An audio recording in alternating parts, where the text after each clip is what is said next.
Monty, this is Dr. Jester. I want to go over your current events outline for just a few moments. First of all, I think the subject is a good subject to tackle. Alcoholism on tribal lands among Native Americans is certainly a very significant issue, and it's associated with a lot of other issues that come into play. And I think there are some cultural things that might play into that would need to be touched on in your essay when you get to that. Now, here's what we have. First of all, the subject matter is good. You've generally responded in a solid way. But before I get too far along, on the questions, when you repeat the question, it creates a quote in your document that Lopes Wright or Turnitin is going to pick up on. So you don't actually want to repeat the question here. What would your approach to evangelism be?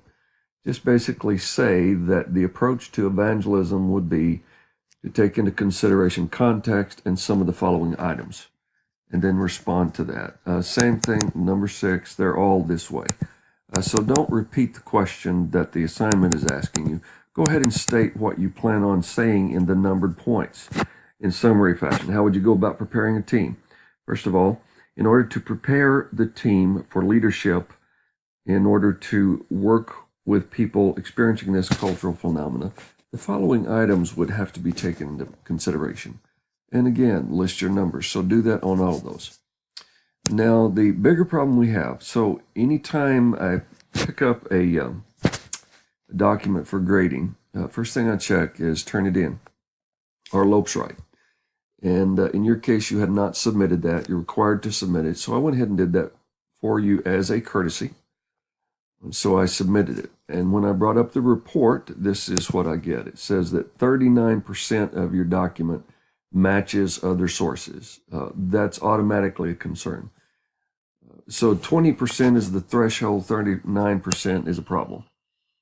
And when I look at this report over here, this is what I have. Now these are, some of this is repeating the questions from the assignment, so it's automatically going to catch those. But you've got other things up here that really need to be addressed. And what are those? Let's go back and look at your paper for just a moment. So in the very first, you borrowed some wording and some phrases here from a source, complete with this word right here, which should be understood in the way you've used it here, but in the original it was understand how damaging. The point of all this is every word that I've got in bold, red, underline is from a source, meaning that if you're going to be quoting from this source, you have to have the exact words in quotation marks, as I am doing right now for this first part. So all of those need to be in quotation marks. So I'll not do the rest of these, but you see what I'm talking about. Those have to be in quotes. And you have to have a source here. And that should be a footnote.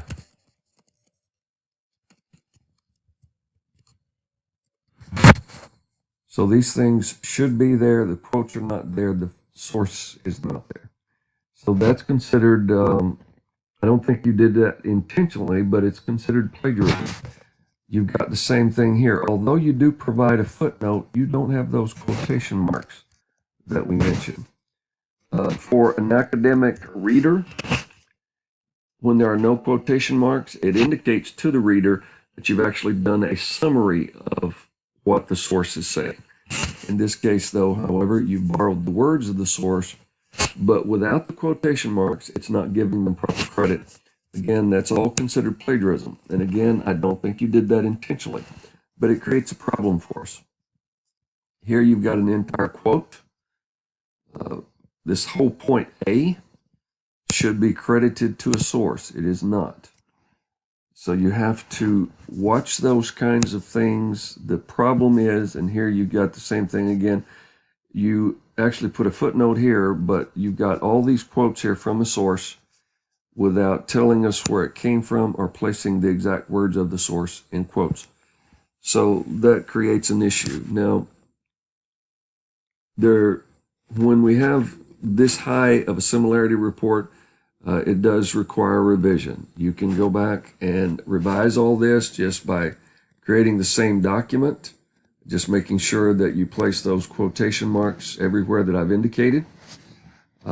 You also have written this all in single space. It all has to be double spaced. Always remember that your text in an academic paper always has to be double spaced.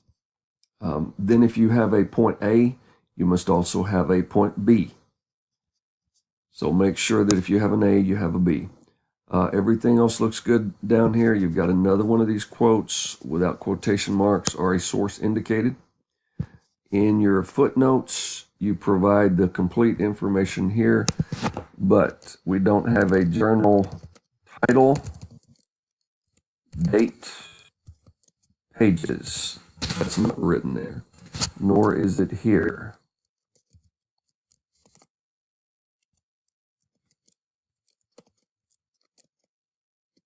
You have to also give the volume number and the issue number.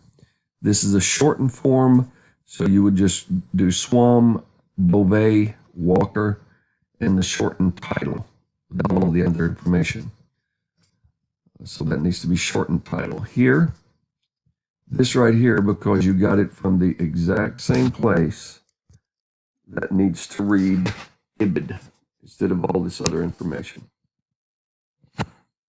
IBID, if you got it from the same page location, leave it like that. If it came from a different page, you put the page number, but since it's from the same source in the subsequent footnote, you'll put IBID. So that's really about it. As far as content goes, you provided some good information. Now these are kind of bullet points. They need to be in full sentence. So you'll need to develop scriptures and activities that would address the issue of evangelism related to alcoholism, dependency on alcoholism. So write those in full sentences. But unfortunately, you are going to have to revise this due to that similarity count. Make sure your quotes are properly cited with footnotes and quotation marks when you're using the exact words of the source.